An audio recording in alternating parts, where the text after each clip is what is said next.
As-salaam wa-alaikum, brothers and sisters. Welcome to Year 6 of the 17 Verses podcast. I'm your host, Maher Haq. In this podcast, we take a small selection from the Quran every day and recite it to you in plain English, so you can get a small slice of God's Word while you go about your day.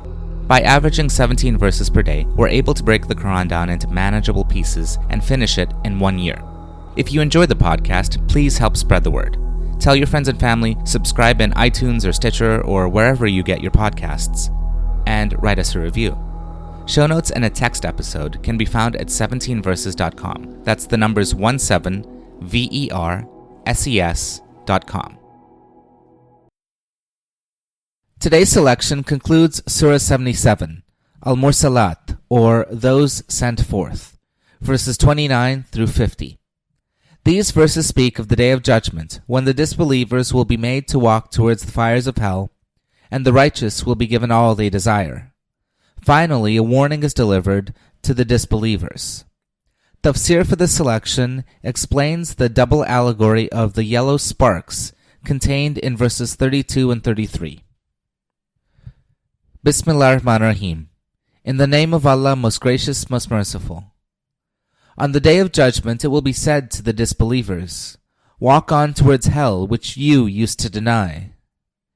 Walk on towards the shadow of smoke ascending in 3 columns, giving neither coolness nor shelter from the flames, throwing up sparks as huge as castles, as if there were a string of yellow camels marching swiftly.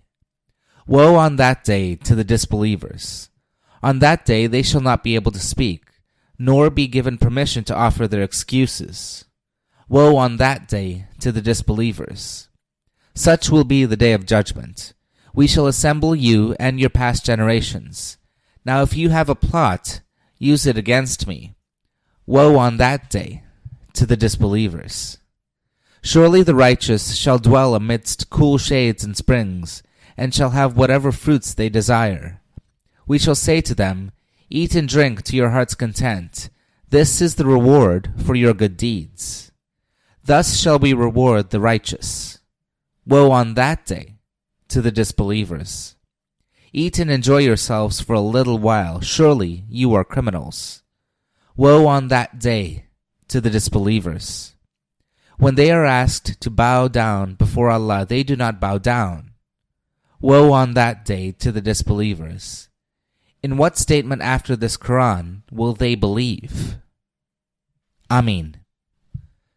Now concerning the yellow sparks mentioned in verses 32 and 33. Quote, the yellow sparks flying swiftly one after another suggest a string of camels marching swiftly, such as those which the Arabs of Najd and Central Arabia are so proud of. There is a double allegory here. It refers not only to the color and the rapid succession of sparks, but to the vanity of worldly pride, as much as to say, your fine yellow camels, in which you took such pride in the world, are but sparks that fly away and even sting you in the hereafter. Smoke with sparks may also assume fantastic shapes, like long-necked camels.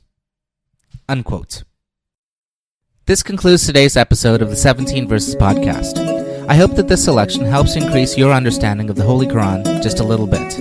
If you like the podcast, you can subscribe in iTunes or Stitcher and write us a review. Or you can grab the RSS feed and put it into your own podcast app. The show notes, including a text version of this episode, can be found by going to 17verses.com. That's the numbers 17verses.com. Thank you, and be well.